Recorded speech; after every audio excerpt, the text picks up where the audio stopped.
Hello chess friends and welcome to Zado's Chess channel and welcome to the TCEC Season 20 Premier Division. So after many rounds the result is about clear. Stockfish NNUE and Lila C0 will play in this super final because both of these engines have really decisive advantages in front of these other engines. The cool part about this season is I think that Lila C0 is there, won also many games against Stockfish NNUE. Lila C0 is only half of the point behind Stockfish now, which is really incredible. We could see really a dynamic super final, but before the super final I wanted to show you some other games that have been played so far. Today's game is Stockfish NNUE against Komodo NNUE. Komodo has been also updated with this neural network, and this is a very strong engine, but still it's not so powerful as Stockfish. And in this game you see also a little bit the differences in positional play, in also in tactical play between the Stockfish NNUE and Komodo NNUE, or this so-called Komodo Dragon engine. So let's check out now the game. Here Stockfish NNUE played with the white pieces and Komodo with the black pieces. It's what I think also a very instructive game against the check defense. The check defense can be really annoying sometimes. I had my troubles, and I think this is also a very instructive game in which you can apply in order to win games against this very annoying defensive setup. So as usual in these top engine games we have the sound, round one, and fight. So e4 by Stockfish NNUE. I'm going to tell you, of course, till which particular moment the game was prearranged. We have d6, d4 so far the first defense, but after knight to f6 and knight to c3 and c6 we have the so-called check defense. And the check defense is really, I think, a pragmatic idea sometimes by black, because black wants to play simply queen to c7, e5, knight from b to d7, and will simply have a nice grip around the square e5. We'll also sometimes try queen to b6 ideas, and I've tried the check defense myself. I think when you push the pawn on e5 it's a perfect position.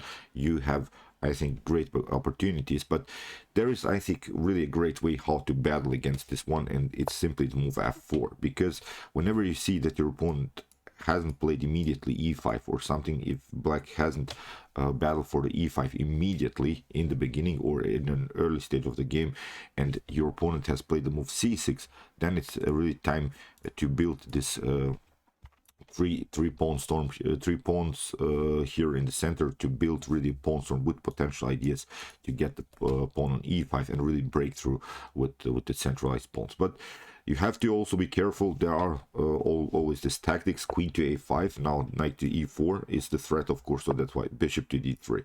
Here e5 immediately. This was still prearranged, but now knight to f3, because we have now a control of this pawn. We have also the control of this pawn. So if black, for instance, takes e takes d4 or e takes f4, one of these pieces, then the bishop, or here in this case after e takes d4, the knight will come actively into the game. So that's why it's not a problem, I think, so far to handle this position from white's perspective, although our center has been challenged, but we have great opportunities to activate our pieces. So knight from b to d7, here castling, bishop to e7, king to h1, because we want to get out of some dark square problems. The queen could get here to b6, and then you have some tensions here around the square d4. In the game, castling was played, and this was now the last move that was prearranged by the TCEC. From this point on, the engines have to calculate this position for themselves. So here d takes e5, which is a very nice choice, I think, by Stockfish NNUE. What we want to have is a clarification in the center. So there is the basic rule of dynamic position. This is really a dynamic position because we have really a collision in with the pawns in the center. One of the best ways really is to get a clarification, because we don't want to have this position like this. We want to get rid of some dynamics. We want to then after a couple of trades of pawns to really have a clear fight situation where we know where to attack at least. And in the game, d takes e5, after d takes e5 we have f5, and the pawn structure now is blocked in the center, but it's a directed attack again. That's the most important thing, and that's what I meant about the clarification. We know at least where we're attacking, because this pawn e4 and f5 are showing us the direction of the attack. We want now simply to push g4, g5, h4, h5, rook to g1, maybe queen to e1, queen to g3, remaneuver all of our pieces towards the king side and I think black's attack here on the queen side is a little bit splashed, because black, I think, has only the move b5 in order to attack somehow, maybe even b4, but still, you see this bishop on d3 is a very nice protective piece. It protects also the e4 pawn, but it could be maybe in long terms used as an attacker.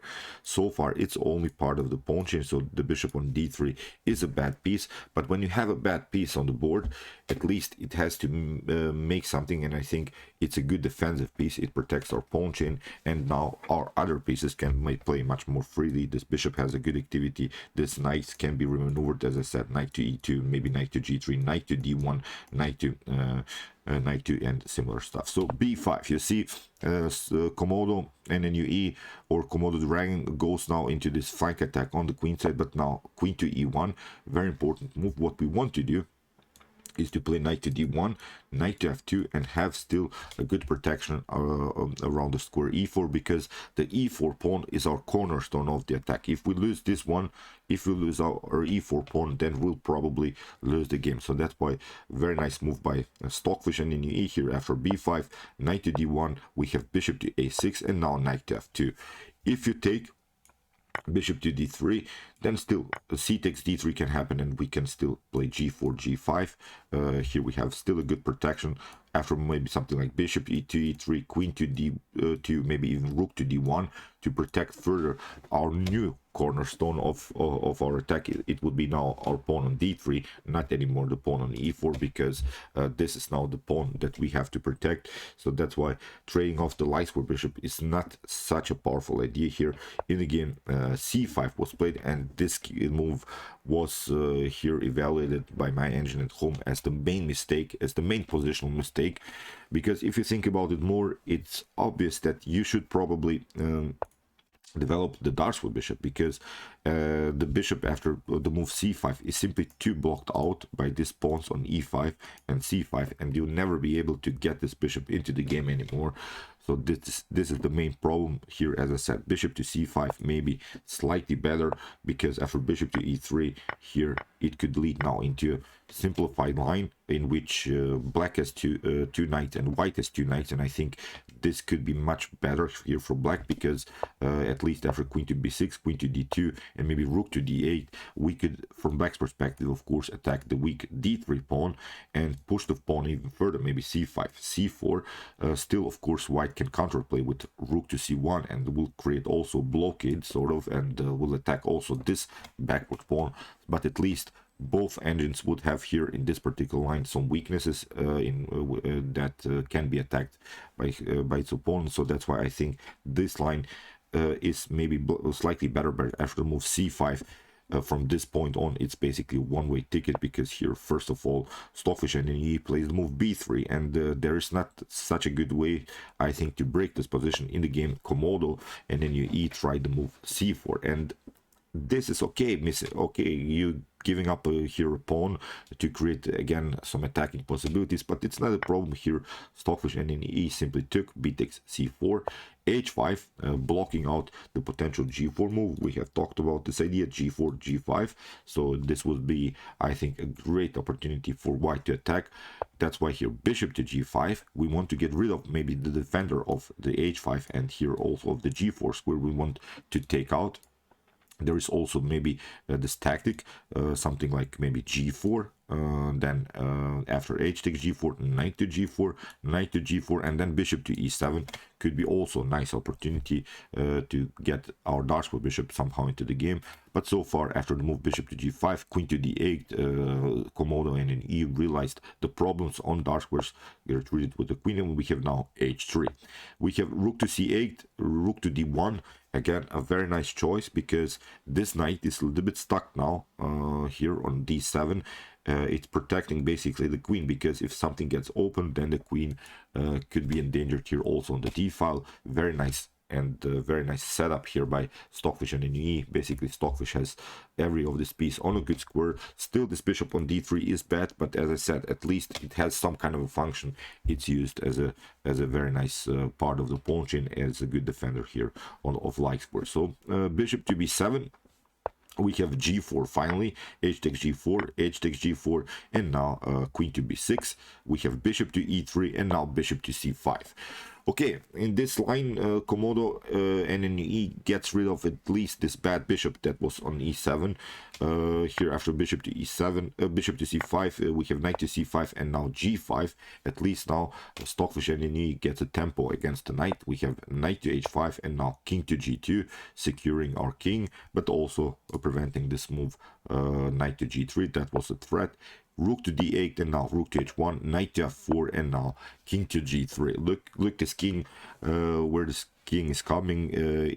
When you think about it more, it's perfectly fine. The king is not endangered here because still we have this block pawn structure. You cannot break the position here around the square e4. So far what we want to do is get rid of this e5. This e5 is of course a very nice protector, so that's why it's the basic strategy now to attack simply this pawn. But what we want to do is also maybe build here a queen and rook pattern on the h file and deliver checkmate, because I think that black doesn't have so many counterplay possibilities. The queenside attack is a little bit splashed. You don't gain anything. You see, if you try a4, 5, a4, then maybe b3. There are of course attacking possibilities, but I think it's a little bit too slow, because you see white's threat is much clearer. It's much easier to play this attack, so that's why white is here much better. The evaluation is about +3 here for white. So here f6, we have g6. We're simply attacking further. Now we can get maybe the queen somehow here to h7, then to h8 and take out this pawn. This would be very dangerous here for black. So in the game a5, maybe king to f8 is better to get the king finally out of the range, out of the attacking possibilities, and then to battle somehow maybe here on the h file with both of these rooks. This would be, I think, at least some kind of a defensive idea to try to defend this position, but still white is much better in the game a5. Komodo NNUE tried this flank attack, but as I said, it's simply too slow here. Rook to h7, the rook comes very active into the game. King to f8. The king lost basically a tempo. We should have played that move earlier. Now queen to h1, we have queen to c7, and now rook to e1, we have rook to d6, knight to g4. You see how Stockfish uses now every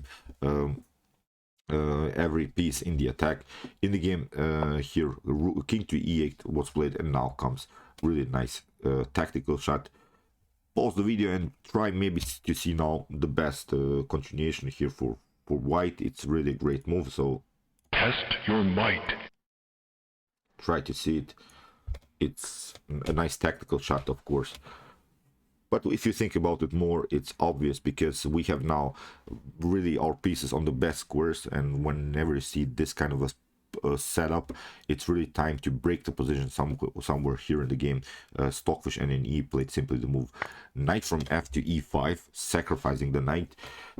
There are now lines, this wasn't played in the game, but after f takes e5, we could try f6. That's the main goal here. After knight to d3, here rook to g7 can be played. You see, we don't have to even take out the knight on d3, queen to g7, and now f takes g7, rook to g6. But now after something like c takes d3, okay, you can maybe take knight takes d3, but now rook to e3.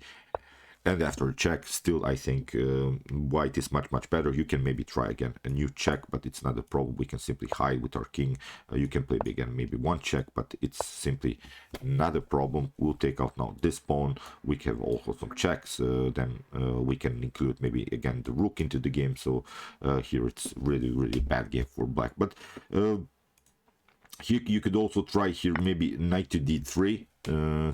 You don't have to react if you, for instance, don't take out the knight, but then you get rook to h8, king to e7 has to be played, but now queen to h7, the queen will come very active into the game. If you try maybe something like I don't know, knight takes e4, then we can simply take out the knight, bishop to e4, and now it's time to take out this one, and it's game over. It's checkmate. So you cannot do anything. Basically, you cannot counterplay here in the center. So after the move knight from f to e5, after this knight sacrifice, rook to d8 was split, and now king takes f4, the knight was trapped, the king comes very active into the game. It's really weird square for the king in such a complicated middle game to see. It's really rare that you see the king marching towards the center like this. But after f takes e5, we have king to g3.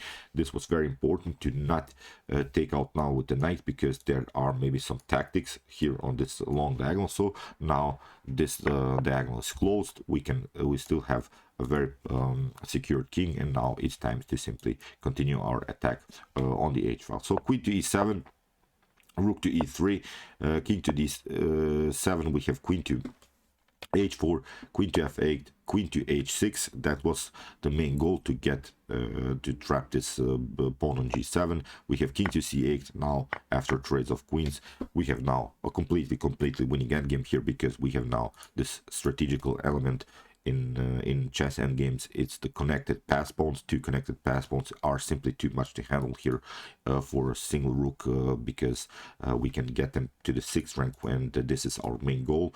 When we get the connected pass pawns on the 6th rank, then we can push them further, and there's nothing to be done. In the game knight to d7, here Stockfish NNUE sacrificed the rook for the knight. It's not a problem, because now we can push, and you see now how much problems these two connected pass pawns can create against a single rook. We have rook to f8, but now rook to f3, protecting first our pawn. After rook to d8, we can push now this one, and now also here the pawn to g7, king to c6, knight takes e5, here c5, b3. There are really this desperate moves only for black. Bishop to b5, here after promotion to queen, rook to e6, here simply takes, and now knight to d6. It's not a stalemate, because black has still this pawn move, and now here bishop to c6, promotion to queen, and here after rook to a8, it was game over. Nice tactic here again by Stockfish NNUE. It's a checkmate here with this bishop and rook, and with the support of the pawn on c5. Great checkmate here, and a beautiful chess game again by Stockfish NNUE. So I think this was maybe the most attractive of games that we have seen so far, but I wanted to show this game because I think you should be really familiar with this setup against the check defense. There are these lines maybe to play bishop to g4, but now h3, bishop to f3, queen to f3 could be also a nice opportunity. I think then to continue here with the bishop pair, g4, f5, g5 is also a nice opportunity. So that's why I think it's not such a bad choice here. h3, we can also even castle. So as I said, this is our setup that we're searching for. So d4, e4, f4 against this setup, d6, e5, and c6. You should try it out. I think you could have a great opportunity here to win games against this sometimes very annoying setup. I've had my troubles, as I said, so I think you can use this and win games very easily and very effectively. So okay, I hope that you enjoyed this game. Meanwhile, you can watch my other commented chess games played by computers. Here is the link of my series so far. I've created really many analysis of this engine games. If you want to see the humans battling in their best chess games, check out my best chess games of all time series. Here is also the link, and if you like this content, you can also subscribe to my channel. See you soon with some more videos, and chess is the best, of course.